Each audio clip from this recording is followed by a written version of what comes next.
ಪ್ರಿಯ ವೀಕ್ಷಕರೇ, ಈ ವಿಡಿಯೋವನ್ನು ಮೊದಲಿನಿಂದ ಕೊನೆಯವರೆಗೂ ಸ್ಕಿಪ್ ಮಾಡದೆ ಪೂರ್ತಿಯಾಗಿ ನೋಡಿರಿ. ಹಾಗೆ ಈ ನಮ್ಮ ಚಾನೆಲ್ ಸಬ್ಸ್ಕ್ರೈಬ್ ಮಾಡಿಕೊಳ್ಳಿ. ನಾವು ನಿಮಗಾಗಿ ಮಾಡುವ ಪ್ರತಿಯೊಂದು ವಿಡಿಯೋಗಳು ನಿಮಗೆ ನೋಟಿಫಿಕೇಶನ್ ಆಗಿ ದೊರೆಯಲು ಪಕ್ಕದಲ್ಲಿ ಬರುವಂತಹ ಬೆಲ್ ಐಕನ್ ಕ್ಲಿಕ್ ಮಾಡಿಕೊಳ್ಳಿ. ಓಂ ಶ್ರೀ ಗುರುಭ್ಯೋ ನಮಃ. ಓಂ ನಮೋ ಕಾಳಿಕಾಯೇ ನಮಃ. ವೀಕ್ಷಕರಿಗೆಲ್ಲ ಶ್ರೀ ಅಂಬಾ ಭವಾನಿ ಜ್ಯೋತಿಷ್ಯಂ ಚಾನಲ್ಗೆ ಸ್ವಾಗತ. ಕುಟುಂಬ ಸದಸ್ಯರಲ್ಲಿರ್ತಕ್ಕಂತಹ ಸಮಸ್ಯೆಗಳು, ಸ್ನೇಹಿತರ ನಡುವೆ ಭಿನ್ನಾಭಿಪ್ರಾಯಗಳು, ದಂಪತಿಗಳ ನಡುವೆ ಕಿರಿಕಿರಿ, ಕುಟುಂಬದಲ್ಲಿರ್ತಕ್ಕಂತಹ ಸದಸ್ಯರಲ್ಲಿ ಒಬ್ಬರಿಗೊಬ್ಬರಿಗೆ ಹೊಂದಾಣಿಕೆ ಇಲ್ಲದೆ ಇರತಕ್ಕಂತಹದ್ದು, ಪತಿ ಅಥವಾ ಪತ್ನಿ ಜೀವನದಲ್ಲಿ ಸದಾ ಯಾವುದೋ ಒಂದು ಸಮಸ್ಯೆಗಳಿಂದ ಒಬ್ಬರಿಗೊಬ್ಬರು ಅರ್ಥ ಮಾಡಿಕೊಳ್ಳದೆ ಸದಾ ಕುಟುಂಬದಲ್ಲಿ ಸಮಸ್ಯೆಗಳನ್ನ ಎದುರಿಸ್ತಾ ಇರ್ತಾರೆ. ಹಾಗೆ ಸಾಕಷ್ಟು ದಂಪತಿಗಳು ಕರೆ ಮಾಡಿ ಜೀವನವೇ ಬೇಸರವಾಗಿಬಿಟ್ಟಿದೆ, ಪತ್ನಿ ಹೊಂದಿಕೊಳ್ತಾ ಇಲ್ಲ, ನನ್ನ ಪತಿ ನನ್ನೊಂದಿಗಿಲ್ಲ, ಅಥವಾ ಪತಿ ನನ್ನಿಂದ ಬೇರೆ ಹೋಗಲಿಕ್ಕೆ ಪ್ರಯತ್ನ ಮಾಡ್ತಿದ್ದಾರೆ, ಯಾವುದಾದರೂ ಒಂದು ಸರಳ ಉಪಾಯವನ್ನು ತಿಳಿಸ್ಕೊಡಿ ಎಂದು ಅನೇಕರು ಮೇಲ್ಗಳಲ್ಲಿ ಮತ್ತು ಕಾಮೆಂಟ್ಗಳಲ್ಲಿ ವಿಚಾರಣೆ ಮಾಡಿರ್ತಾರೆ. ನಾನು ಈ ವಿಚಾರವಾಗಿ ಕುಟುಂಬ ಸದಸ್ಯರಲ್ಲಿ ದಂಪತಿಗಳಲ್ಲಿ ಬರ್ತಕ್ಕಂತಹ ಭಿನ್ನಾಭಿಪ್ರಾಯಗಳಿಗೆ ಸಂಬಂಧಿಸಿದಾಗ ಈಗಾಗಲೇ ನಾನು ಬಹಳಷ್ಟು ತಂತ್ರವಿಧಾನಗಳನ್ನು ತೋರಿಸಿದ್ದೇನೆ. ಸಾಕಷ್ಟು ಜನ ಸಾವಿರಾರು ಸಂಖ್ಯೆಯಲ್ಲಿ ಕರೆ ಮಾಡಿ ಇದರಿಂದ ಲಾಭ ಪಡೆದಿದ್ದೇನೆ ಎಂದು ಹೇಳಿರ್ತಾರೆ. ಭಾಳ ಸಂತೋಷ. ತಾಯಿ ಭವಾನಿ ದೇವಿ ಸದಾ ನಿಮ್ಮೊಂದಿಗಿದ್ದು ನೀವು ಮಾಡ್ತಕ್ಕಂತಹ ಪ್ರತಿಯೊಂದು ಕಾರ್ಯಗಳಲ್ಲಿ ಕೈ ಜೋಡಿಸಲಿ ಎಂದು ನಾನು ಸಹ ಮನಸ್ಫೂರ್ತಿಯಾಗಿ ಪ್ರಾರ್ಥನೆ ಮಾಡ್ತೇನೆ. ಇಂದಿನ ವಿಚಾರ ನಾನೀಗಾಗಲೇ ಹೇಳಿದ್ದೆ ಹಾಗೆ, ಯಾವುದೇ ಒಬ್ಬ ವ್ಯಕ್ತಿ ನಮ್ಮ ಆಲೋಚನೆಗಳಿಗೆ ಸರಿಯಾಗಿ ನಮ್ಮೊಂದಿಗೆ ಪ್ರೀತಿಯಿಂದ ನಡೆದುಕೊಳ್ಳಲು ಎಲ್ಲ ವಿಚಾರಗಳಲ್ಲಿಯೂ ಸಹ ನಾವು ಹೇಳಿದ ರೀತಿಯಲ್ಲಿ ಅವನ ಆಲೋಚನೆಗಳು ಸಹ, ಅಂದರೆ ಎದುರು ವ್ಯಕ್ತಿಯ ಆಲೋಚನೆಗಳು ನಮ್ಮ ಆಲೋಚನೆಗಳಿಗೆ ಸರಿ ಹೋಗಬೇಕು, ಹೊಂದಿಕೊಳ್ಳುವಂತಿರಬೇಕು. ಅದು ದಂಪತಿಗಳಾಗಿರಬಹುದು, ಒಡ ಹುಟ್ಟಿದಂಥವರಾಗಿರಬಹುದು, ಕುಟುಂಬ ಸದಸ್ಯ ಆಗಿರಬಹುದು, ನಿಮ್ಮ ಸ್ನೇಹಿತರಾಗಿರಬಹುದು. ಕೆಲವೊಂದು ಬಾರಿ ಏನಾಗ್ತದೆ ಅಂತಂದರೆ,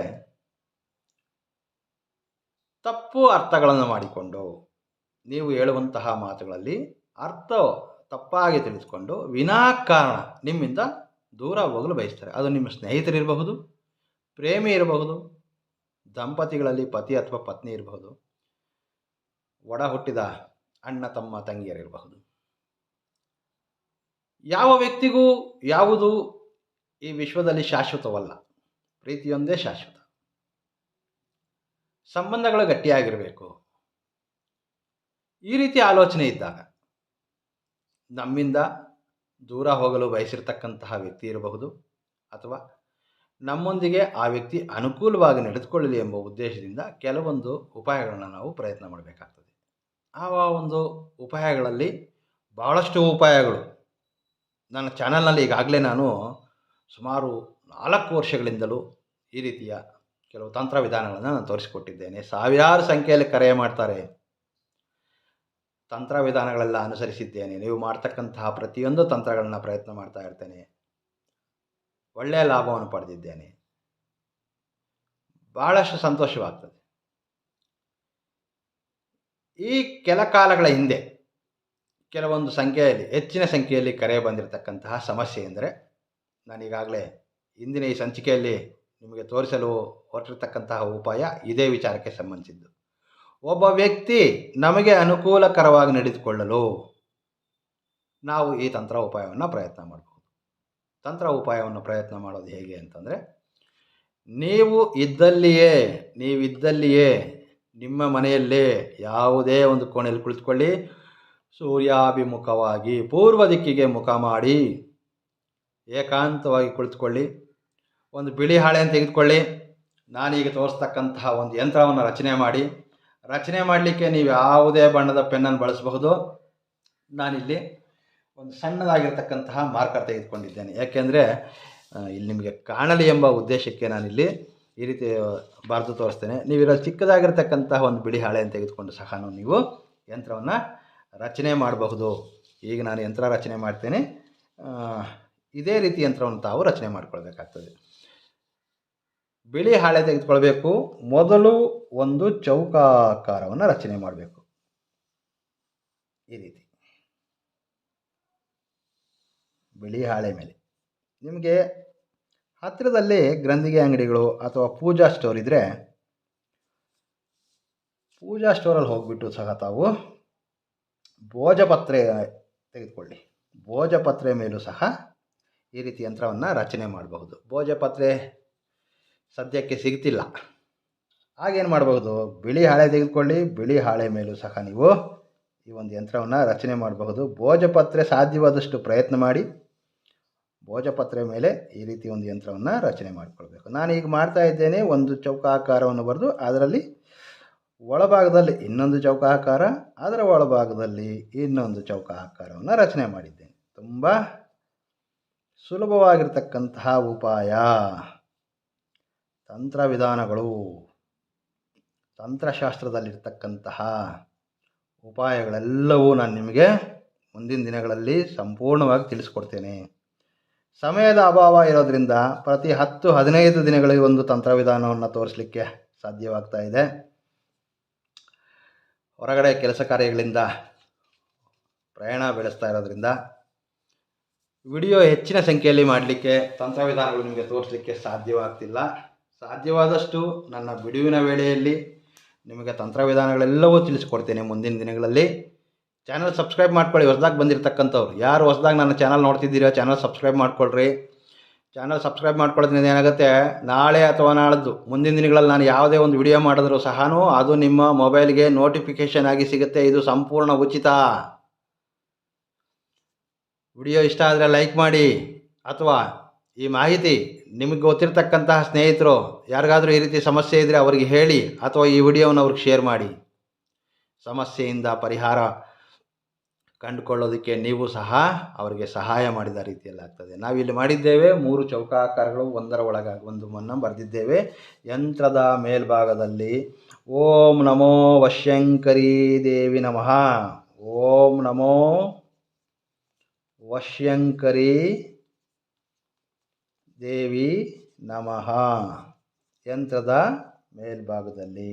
ನಂತರ ಯಂತ್ರದ ಕೆಳಭಾಗದಲ್ಲಿ ಓಂ ನಮೋ ವಶ್ಯಂಕರಿ ದೇವಿ ನಮಃ. ವಶೀಕರಣ ತಂತ್ರಗಳು, ಆಕರ್ಷಣಾ ಯಂತ್ರಗಳು,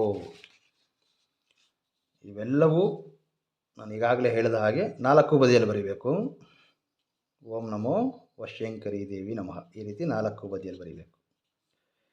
ಈ ರೀತಿ ತಂತ್ರಗಳೆಲ್ಲವೂ ನಾವು ಪ್ರಯತ್ನ ಮಾಡುವಾಗ ನಮ್ಮ ಮನದಲ್ಲಿರ್ತಕ್ಕಂತಹ ಆಲೋಚನೆಗಳು ಸರಿ ಇರಬೇಕು.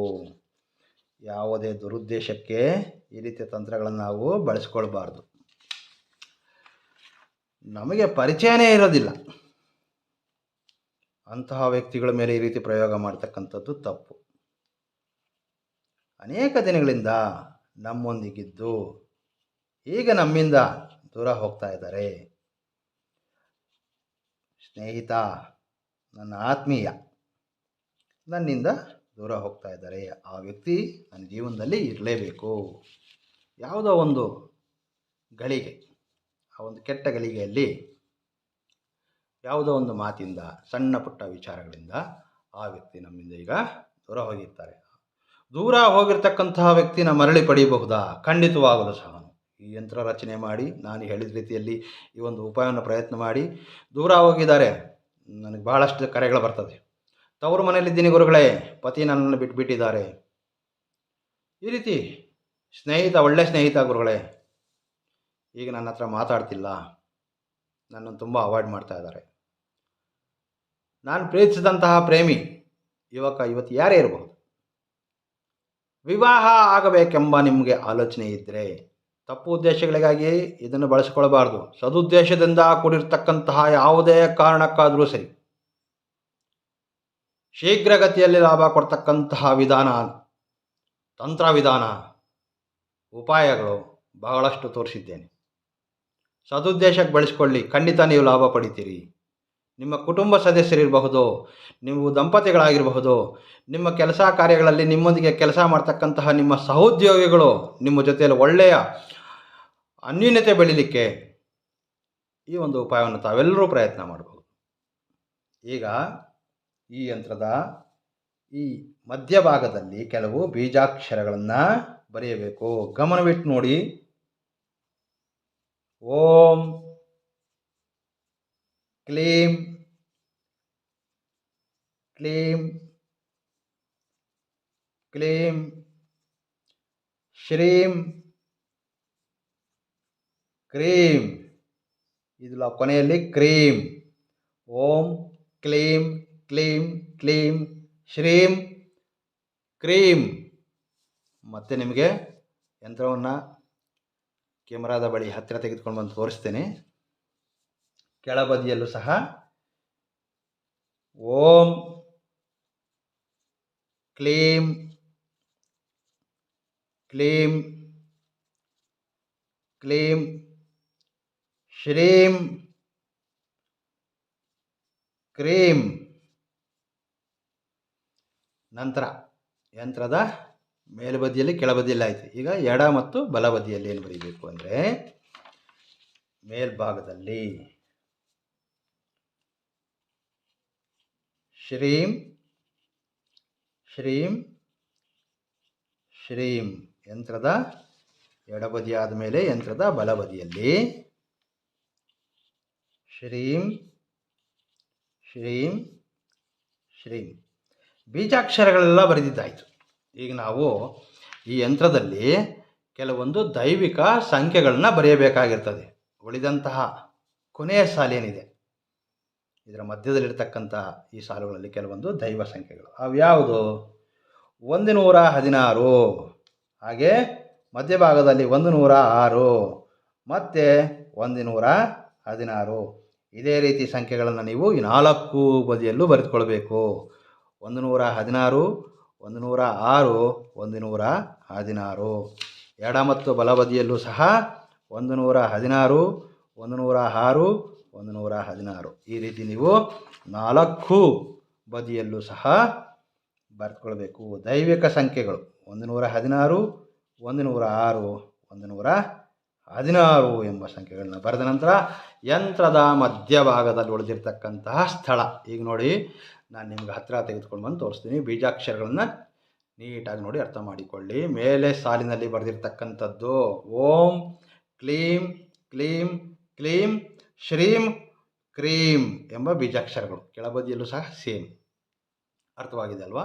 ಈಗ ಯಂತ್ರದ ಮಧ್ಯಭಾಗದಲ್ಲಿ ಈ ಉಪಾಯದಲ್ಲಿ ಒಬ್ಬ ವ್ಯಕ್ತಿಯನ್ನು ಮಾತ್ರವೇ ನಮಗೆ ಅನುಕೂಲಕ್ಕೆ ತಕ್ಕಂತೆ ಮಾಡಿಕೊಳ್ಬಹುದು. ಅನೇಕರು ಕೇಳ್ತಾರೆ, ಕುಟುಂಬದಲ್ಲಿ ಇಬ್ಬರು ತಾಯಿ ಕೇಳ್ತಾರೆ, ಮಕ್ಕಳಿಗಾಗಿ ಮಾಡಬಹುದಾ? ಖಂಡಿತ ಪ್ರಯತ್ನ ಮಾಡ್ಬೋದು. 2-3 ಮಕ್ಕಳಿದೆ, ಒಬ್ಬರಿಗೆ ಒಂದು ಬಾರಿ ಪ್ರಯತ್ನ ಮಾಡಿ, ಮುಂದಿನ ಬಾರಿ ಇನ್ನೊಬ್ಬರಿಗೆ ಪ್ರಯತ್ನ ಮಾಡಿ. ಮೊದಲು ನೀವು ಯಾವ ವ್ಯಕ್ತಿಗಾಗಿ ಈ ಒಂದು ಉಪಾಯವನ್ನು ಪ್ರಯತ್ನ ಮಾಡ್ತಿದ್ದೀರಿ ಆ ವ್ಯಕ್ತಿಯ ಹೆಸರನ್ನು ಬರೆಯಿರಿ. ಕೆಳಭಾಗದಲ್ಲಿ ಒಂದು ಸ್ವಸ್ತಿಕ್ ಚಿಹ್ನೆ ಬರೆಯಿರಿ ಹೀಗೆ. ನಂತರ ನಿಮ್ಮ ಹೆಸರು ಬರೆಯಿರಿ. ಮೇಲೆ ಬರೆದಿರ್ತಕ್ಕಂತಹ ವ್ಯಕ್ತಿ ಕೆಳಗಡೆ ಬರೆದಿರತಕ್ಕಂತಹ ವ್ಯಕ್ತಿಯೊಂದಿಗೆ ಅನ್ಯೋನ್ಯವಾಗಿರಲು, ಮೇಲೆ ಪತಿ, ನೀವು ಸ್ತ್ರೀಯರು ಪ್ರಯತ್ನ ಮಾಡ್ತಾ ಇದ್ದರೆ ಪತ್ನಿ ತನ್ನ ಪತಿ ನನ್ನೊಂದಿಗೆ ಚೆನ್ನಾಗಿರಬೇಕು, ನನ್ನೊಂದಿಗೆ ಎಲ್ಲ ರೀತಿಯಲ್ಲೂ ನನ್ನ ಆಲೋಚನೆಗಳಿಗೆ ಸರಿಯಾಗಿ ಅವರ ಆಲೋಚನೆಗಳು ಇರಬೇಕು. ಸೊ ಪತ್ನಿ ಪ್ರಯತ್ನ ಮಾಡ್ತಿದ್ದಾರೆ. ಸೊ ಏನು ಮಾಡಬೇಕು? ಇಲ್ಲಿ ಮೇಲೆ ನಿಮ್ಮ ಪತಿ ಹೆಸರು ಬರೀರಿ, ಕೆಳಭಾಗದಲ್ಲಿ ನಿಮ್ಮ ಹೆಸರು ಬರೀರಿ. ಮಕ್ಕಳಿಗಾಗಿ ಮಾಡ್ತಿದ್ದೀರಾ?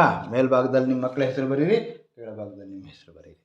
ಈಗ ನಾನು ಈ ಒಂದು ಯಂತ್ರ ರಚನೆಯನ್ನು ನಾನು ಬಿಳಿ ಹಾಳೆಯ ಮೇಲೆ ಬರೆದು ತೋರಿಸಿದ್ದೇನೆ.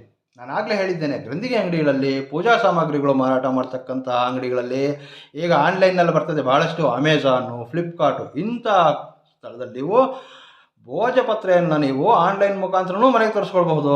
ಸಾಕಷ್ಟು ಆ್ಯಪ್ಗಳಿದೆ. ಹತ್ರದಲ್ಲಿ ಪೂಜಾ ಸ್ಟೋರ್ ಇದೆಯಾ, ಅಲ್ಲಿ ಹೋಗಿ ಭೋಜಪತ್ರೆ ಅಂತ ಕೇಳಿ ಕೊಡ್ತಾರೆ. ಈ ಸೈಜಲ್ಲಿ ಒಂದು 2 ತೊಗೊಳ್ಳಿ. ಯಾಕೆಂದರೆ ಯಂತ್ರ 2 ರಚನೆ ಮಾಡಬೇಕು. ನಾನು ಈಗಾಗಲೇ ಒಂದು ಯಂತ್ರನ ಮೊದಲೇ ರಚನೆ ಮಾಡಿ ಇಟ್ಟಿದ್ದೆ. ಸೊ ಒಂದೇ ರೀತಿ ಯಂತ್ರಗಳನ್ನು ನಾವಿಲ್ಲಿ 2 ರಚನೆ ಮಾಡಬೇಕು. 2 ಯಂತ್ರಗಳನ್ನು ರಚನೆ ಮಾಡಿರಬೇಕು. ಭೋಜಪತ್ರೆ ಮೇಲಾದರೂ ಸರಿ, ಬಿಳಿ ಹಾಳೆಯ ಮೇಲಾದರೂ ಸರಿ, ಇದನ್ನು ಯಂತ್ರಗಳನ್ನು ಈ ರೀತಿ ರಚನೆ ಮಾಡ್ಕೊಂಡು ಇಟ್ಕೊಂಡು ಈಗ ನಾವು ಈ ತಂತ್ರ ಅಥವಾ ಈ ಒಂದು ತಂತ್ರದ ಉಪಾಯ ಏನು ಮಾಡ್ತಾ ಇದ್ದೀವಿ, ಇದಕ್ಕೆ ಸಂಬಂಧಿಸಿದಂತಹ ಒಂದು ಮಂತ್ರವನ್ನು ಜಪಿಸಬೇಕಾಗಿರ್ತದೆ. ಯಾವುದಾ ಮಂತ್ರ? ಓಂ ಶ್ರೀಂ ಐಂ ಕ್ಲೀಂ ಅಮುಖಂ ಶೀಘ್ರಂ ವಶಂ ವಶಂ ಸ್ವಾಹ. ಮತ್ತೊಮ್ಮೆ ಹೇಳ್ತೇನೆ, ಓಂ ಶ್ರೀಂ ಐಂ ಕ್ಲೀಂ ಅಮುಖಂ ಶೀಘ್ರಂ ವಶಂ ವಶಂ ಸ್ವಾಹ. ಈ ಒಂದು ಮಂತ್ರವನ್ನು ನೀವು ಕನಿಷ್ಠ 58 ಬಾರಿ ಆದರೂ ಜಪಿಸಬೇಕಾಗಿರ್ತದೆ. 58 ಅಥವಾ 116 ಸಂಖ್ಯೆಯಲ್ಲಿ ಈ ಒಂದು ಮಂತ್ರವನ್ನು ಜಪಿಸಬೇಕಾಗಿರ್ತದೆ. ಮಂತ್ರ ಜಪ ಮಾಡುವಾಗ ಅನೇಕರು ಕೇಳ್ತಾರೆ, ಮಂತ್ರವನ್ನು ಜೋರಾಗಿ ಹೇಳಬೇಕಾ ಅಥವಾ ಮನಸ್ಸಲ್ಲಿ ಹೇಳ್ಕೊಳ್ಬೇಕಾ?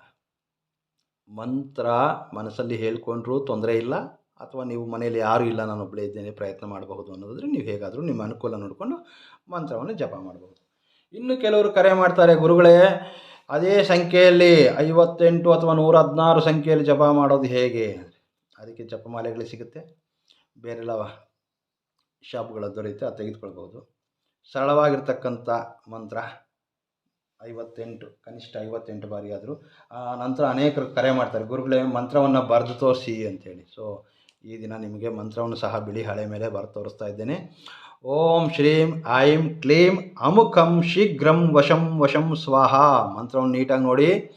ಓಂ ಶ್ರೀಂ ಐಂ ಕ್ಲೀಂ ಅಮುಖಂ ಶೀಘ್ರಂ ವಶಂ ವಶಂ ಸ್ವಾಹ.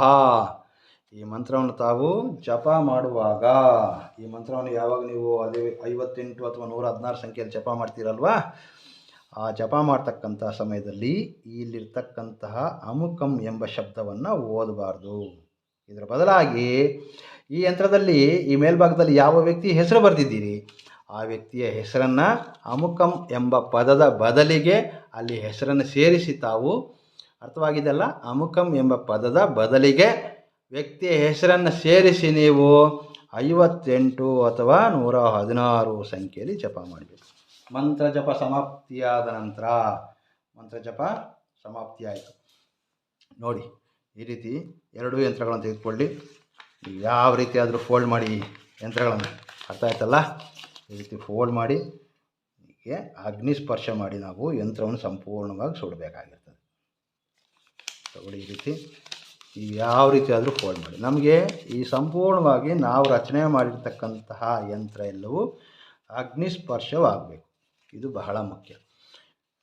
ತಕ್ಷಣ ಮಂತ್ರ ಜಪ ಸಮಾಪ್ತಿಯಾದ ತಕ್ಷಣವೇ ನಾವು ಇದನ್ನು ಸಂಪೂರ್ಣವಾಗಿ ಅಗ್ನಿಸ್ಪರ್ಶ ಮಾಡಿ. ಈಗ ನಾವೇನು ಮಾಡ್ತೇವೆ, ಇದನ್ನೆಲ್ಲವೂ ಸಹ ಈ ರೀತಿ ಬರ್ನ್ ಮಾಡಬೇಕಾಗಿರ್ತದೆ. ಈ ರೀತಿ ಒಂದು ಯಾವುದಾದ್ರೂ ಒಂದು ಪ್ಲೇಟ್ ತಗೊಳ್ಳಿ. ಹಾಗೆ ಇದು ಜಪ ಆಗೋವರೆಗೂ ಆ ವ್ಯಕ್ತಿಯ ಮುಖ ಚೆಹರೆಯನ್ನು ಮನದಲ್ಲಿ ನೆನೆಸ್ಕೊಳ್ಳಿ. ಅರ್ಥ ಆಯ್ತಲ್ಲ? ಯಾವ ವ್ಯಕ್ತಿಗಾಗಿ ಈ ಒಂದು ಉಪಾಯವನ್ನು ಪ್ರಯತ್ನ ಮಾಡ್ತಿದ್ದೀರಿ, ಈ ಯಂತ್ರ ಸಂಪೂರ್ಣವಾಗಿ ಈ ರೀತಿ ಬರ್ನ್ ಆಗಬೇಕು. ಅಲ್ಲಿವರೆಗೂ ನೀವೇನು ಮಾಡಬೇಕು, ಒಂದು ನಿಮಿಷ ಇದು ಬಿಸಿ ಬರುವಂತಹ ರೀತಿಯಲ್ಲಿದೆ. ಸೊ ಇದರ ಕೆಳಭಾಗದಲ್ಲಿ ಏನಾದರೂ ಒಂದು ಸ್ವಲ್ಪ ಇಡುವ. ಹೀಗೆ ಕೆಳಗಡೆ ಬಟ್ಟೆ ಹಾಕಿದ್ದೇವಲ್ವಾ, ಸೊ ಬಟ್ಟೆ ಏನೂ ಆಗಬಾರ್ದು ಅನ್ನೋ ಕಾರಣಕ್ಕೆ ನಾನು ಕೆಳಗಡೆ ಏನಾದರೂ ಒಂದು ಇಡೋಣ ಅಂತ ಇಟ್ಟಿದ್ದೇನೆ. ತೊಂದರೆ ಇಲ್ಲ. ಈಗ ನಾವು ಅಗ್ನಿಸ್ಪರ್ಶ ಮಾಡಿರ್ತಕ್ಕಂತಹ ಯಂತ್ರ ಸಂಪೂರ್ಣವಾಗಿ ಭಸ್ಮವಾಗುವವರೆಗೂ ನಾವು ಯಾವ ವ್ಯಕ್ತಿಗಾಗಿ ಈ ಒಂದು ಉಪಾಯವನ್ನು ಪ್ರಯತ್ನ ಮಾಡಿರ್ತೇವೆ ಆ ವ್ಯಕ್ತಿಯ ಮುಖ ಚೆಹರೆಯನ್ನು ಮನದಲ್ಲಿ ನೆನೆಸ್ಕೊಳ್ತಾ, ನಮ್ಮ ಇಷ್ಟ ದೇವತೆಯನ್ನು ಪ್ರಾರ್ಥನೆ ಮಾಡ್ಕೊಳ್ತಾ, ಇಂತಹ ವ್ಯಕ್ತಿ ಸದಾ ನನಗೂ ಅನುಕೂಲಕರವಾಗಿ ನಡೆದುಕೊಳ್ಬೇಕು, ನಮ್ಮಿಬ್ಬರ ನಡುವೆ ಯಾವುದೇ ಭಿನ್ನಾಭಿಪ್ರಾಯಗಳು ಬರಬಾರ್ದು, ಜೀವನ ಪರ್ಯಂತ ಶಾಶ್ವತವಾಗಿ ಈ ವ್ಯಕ್ತಿ ನನ್ನೊಂದಿಗಿರಬೇಕು, ನಿಮಗಿರ್ತಕ್ಕಂತಹ ಸಮಸ್ಯೆ ಎಲ್ಲವೂ ಸಂಕಲ್ಪದ ರೀತಿಯಲ್ಲಿ ಮಾಡಿಕೊಳ್ಳಿ. ಈಗ ಸಂಪೂರ್ಣ ಭಸ್ಮವಾಗಿರ್ತಕ್ಕಂತಹ ಇದರಲ್ಲಿರ್ತಕ್ಕಂತಹ ಭಸ್ಮ, ಇದನ್ನೇನು ಮಾಡಬೇಕು? ಅನೇಕರು ಕೇಳ್ತಾ ಇರ್ತಾರೆ, ಕೊನೆಯಲ್ಲಿ ಪೂರ್ತಿಯಾಗಿ ಹೇಳೋದಿಲ್ಲ ಯಾಕೆ? ನನ್ನ ಎಲ್ಲ ವಿಡಿಯೋಗಳಲ್ಲಿಯೂ ಸಹ ಯಾವುದು ನಿಮ್ಮ ಹತ್ರ ಮುಚ್ಚಿಟ್ಟಿರ್ತಕ್ಕಂತಹ ವಿಚಾರವೇ ಇಲ್ಲ. ಅಲ್ಲಿಗೂ ನಾನು ಹೇಳುವಂತಹ ಸಮಯದಲ್ಲಿ ಯಾವುದಾದ್ರೂ ಮರೆತು ಹೋಗಿರ್ತಕ್ಕಂತಹ ಸನ್ನಿವೇಶಗಳು ಕೆಲವೊಂದು ಇರಬಹುದು. ಕಾಮೆಂಟ್ ಮಾಡಿ, ನಿಮ್ಮ ಕಾಮೆಂಟ್ಗೆ ನಾನು ಉತ್ತರಿಸುವಂತಹ ಪ್ರಯತ್ನವನ್ನು ತಪ್ಪದೇ ಮಾಡ್ತೇನಲ್ವಾ. ಈಗ ಈ ಭಸ್ಮ ಇದನ್ನು ಪೂರ್ತಿಯಾಗಿ ತೆಗೆದುಕೊಳ್ಳಿ.